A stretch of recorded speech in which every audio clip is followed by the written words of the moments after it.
She coasted up to the intersection, helmet low over her eyes, hoodie pulled tight, and sneakers worn thin from years of use.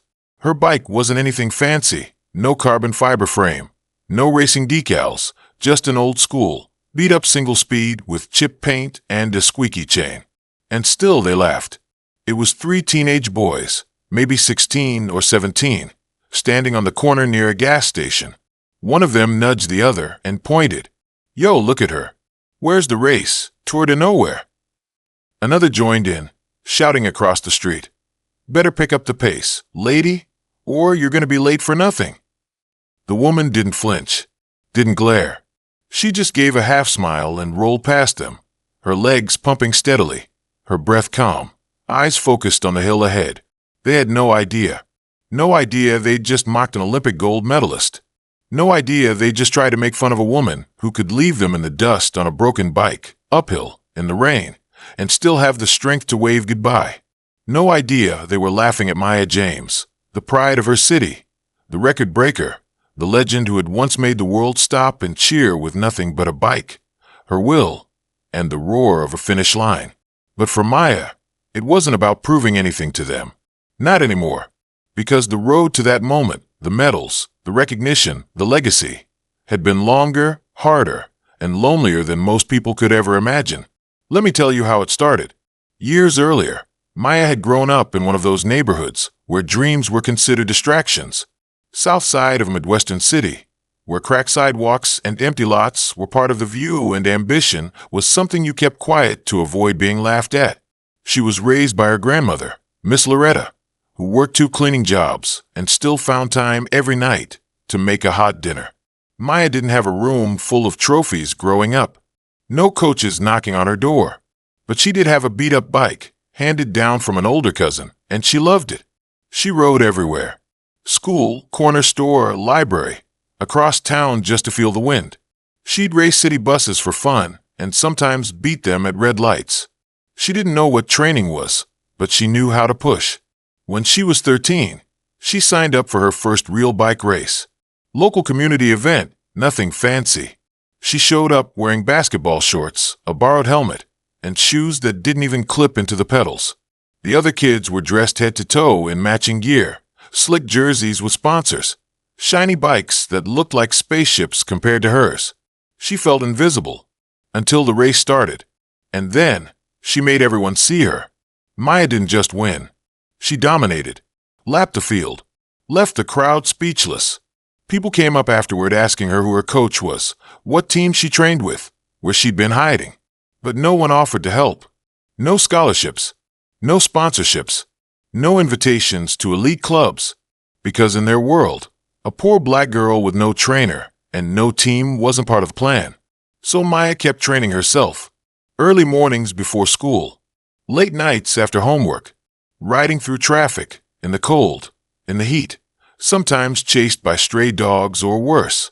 She scraped together money for better parts, watched YouTube videos to study form, read books about cycling legends, and memorized workouts she couldn't even pronounce. By 17, she was racing on borrowed gear and still winning against athletes with private coaches and nutritionists. Still, she was often overlooked. Sometimes, officials would lose her times. Other racers would give her side eyes at meets. She'd hear whispers. She's fast, but she's not Olympic fast. She never let it break her. She let it build her. Then came the trials. Maya, now 22, entered the national qualifiers. She didn't have an agent. She showed up solo, carrying her own gear, slept in her car to afford the registration fee. When she walked into the arena, she felt every eye on her. Not the admiring kind, the who let her in here kind. But once again, she made them see her. She didn't just qualify. She set a new trial record in her heat. Coaches stared. Reporters took note. Suddenly, everyone wanted to know who she was. And the name Maya James began to echo in places it had never been spoken before. When the Olympics came, she wasn't picked as a favorite.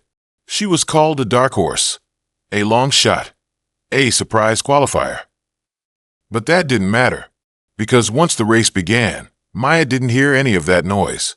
She heard the sound of her own breathing, the vibration of the track, the rhythm of a girl who had learned to race buses for fun, the heartbeat of a woman who had climbed every kind of hill, real and metaphorical, and learned to keep going.